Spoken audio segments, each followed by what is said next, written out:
Friends, நரம்பு அடைப்பு, sciatica, ரத்தத்துல கெட்ட கொழுப்புகள் அதிகமாகி மனுஷனுக்கு ஹார்ட் அட்டாக் வந்து உயிருக்கே ஆபத்தான சூழ்நிலையும் வருது. இன்னைக்கு இந்த வீடியோ பயங்கரமான நோய்களை சரி பண்றதோட உங்களுக்கும் உங்க குடும்பத்துல இருக்கிறவங்களுக்கும் இந்த மாதிரியான பிரச்சனை வராம தடுக்கிற ஒரு அற்புதமான ரெமடியை பத்தி தெரிஞ்சுக்கலாம். அதே மாதிரி இது 100% நேச்சுரல், எந்தவித சைடு எஃபெக்ட்டுமே கிடையாது. இந்த ரெமடியை ஒரு நாளைக்கு ஒரு தடவை எடுத்துக்கிட்டாலே போதும். உங்களுக்கு வாழ்க்கையில மாரடைப்பு, varicose vein, sciatica, joint pain, இடுப்பு வலி வராம பண்ணுது. அந்த ரெமடி என்னன்னு ஃபுல்லா பாக்குறதுக்கு முன்னாடி உங்களுக்கு இந்த வீடியோ பிடிச்சிருந்ததுன்னா லைக் பண்றதுக்கு மட்டும் மறந்துடாதீங்க. நீங்க லைக் பண்றதால உங்களுக்காக இந்த மாதிரி நல்ல ரெமடிஸை போஸ்ட் பண்றதுக்கு என்கரேஜ்மெண்ட் அண்ட் மோட்டிவேஷனல் கொடுத்தவங்களா இருப்பீங்க. ஃப்ரெண்ட்ஸ், இந்த ரெமடிக்காக நமக்கு ரெண்டு பொருட்கள் போதும். இந்த பொருட்களை வச்சு நம்ம ஒரு டீயை தயாரிக்க போறோம்.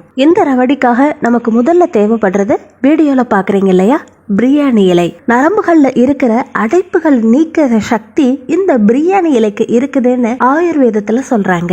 இதுல fibre, vitamin A, vitamin K, vitamin B12, அதே மாதிரி பீட்டா கரோட்டின் கூட இருக்குது. இது என்ன பண்ணுதுன்னா நரம்புகள்ல இருக்கிற அடைப்பை நீக்குது. அதே மாதிரி நம்ம உடம்புல இருக்கிற பேட் கொலஸ்ட்ராலால வர்ற அத்தனை நோய்களையும் குணப்படுத்துற சக்தி இந்த இலைக்கு இருக்குது. இந்த ரெமடியை தயார் பண்றதுக்கு தேவைப்படுற ரெண்டாவது பொருள் என்னங்கிறதையும் இப்ப தெரிஞ்சுக்கலாம். நமக்கு தேவையான இரண்டாவது பொருள் இஞ்சி.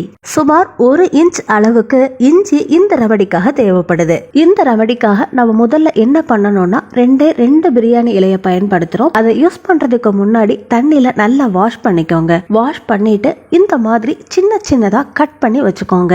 அடுத்ததா இஞ்சிய தூசி அழுக்குகள் இல்லாம தண்ணியில நல்லா வாஷ் பண்ணதுக்கு அப்புறமா தோலை எடுத்துட்டு இந்த மாதிரி சின்ன பீஸா கட் பண்ணி வச்சுக்கோங்க. இப்போ ஒரு பேன் எடுத்துக்கிட்டு அதுல 1 கிளாஸ் அளவுக்கு தண்ணியை சேர்த்துக்கலாம். இதுல நம்ம கட் பண்ணி வச்சிருக்க பிரியாணி இலையையும் இஞ்சியையும் சேர்த்துக்கலாம். இப்போ இந்த டீயை 3 இருந்து 4 நிமிஷத்துக்கு காய்ச்சணும். இப்போ நம்ம 1 கிளாஸ் அளவுக்கு தண்ணி ஊத்திருக்கோம் இல்லையா, அது பாதியா வத்துற வரைய காய்ச்சிட்டு இதை நம்ம வடிகட்டிடலாம். இந்த மாதிரி தயார் பண்ண இந்த டீயை நீங்க ஒரு நாளைக்கு ஒரு தடவை எடுத்துக்கிட்டாலே போதும். உங்க நரம்புல தேங்கி இருக்கிற கெட்ட கொழுப்புகளை பனி போல கரைக்குது. அதே மாதிரி நரம்பு அடைப்புகளையும் சரி பண்ணுது. முக்கியமா டிஸ்க் பெயின், சியாட்டிகா பெயினையும் சரி பண்ணுது. வெரிகோஸ் வெயினை சரி பண்றதுக்கும் இந்த டீ அற்புதமா வேலை பண்ணுது. டயபெட்டிக்ஸ் இல்லாதவங்க இந்த டீயோட 1 டேபிள் ஸ்பூன் அளவுக்கு தேனை கலந்து குடிங்க. இந்த மாதிரி ஒரு நாளைக்கு ஒரு தடவை இந்த டீயை எடுத்துக்கிட்டாலே போதும். நீங்க